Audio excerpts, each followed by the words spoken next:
বসে সরকারকে সহযোগিতা করার জন্য আমাকে যদি এসআইআর ঝেলতে হয় তাহলে ঝেলবো না কেন? আজকে 50 লাখ রোহিঙ্গা মুসলমান, বাংলাদেশি মুসলমান, পাকিস্তানি মুসলমান যদি বাদ যায়, তার মধ্যে 1 লাখ যদি আমাদের সমাজের মানুষকে একটু স্টপ থাকতে হয়, ভোট দেওয়ার জন্য বিরোধী থাকতে হয়, তাহলে কোনটা লাভ? যে লোকটার সঙ্গে বাংলাদেশে বসে একই সাথে রেশন তুলেছে, রেশন তোলার পরে আপনাকে মারধর দিয়ে সেই রেশন তুলে নিয়ে আপনাকে জীবনের হুমকি দিয়েছে, এবার এপাশে এসে দেখলেন ঠিক সেই লোকটাই আপনার সঙ্গে আবার রেশন তুলছে একসাথে, আপনার কি এটা সহ্য হবে? আপনার কি এটা সহ্য হবে?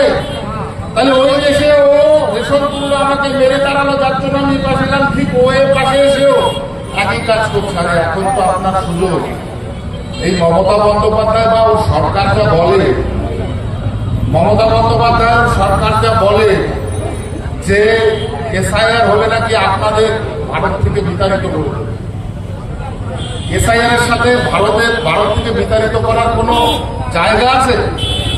এসআইআর হচ্ছে স্পেশাল ইন্টেন্সিভ রিভিশন, একটা বিশেষ সমীক্ষা, যে সমীক্ষার মাধ্যমে মৃত ভোটার, ডাবল ভোটার এদেরকে বাদ দিতে হবে, রোহিঙ্গা ভোটার বাদ দিতে হবে।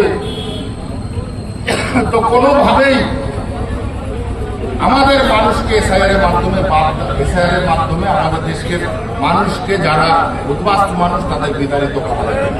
পশ্চিমবঙ্গের অপদার্থ সরকার এবং তার মুখ্যমন্ত্রী সেই সিএর বিরোধিতা করে আজকে বাংলাদেশের ইউনিয়নকে সমর্থন করছে।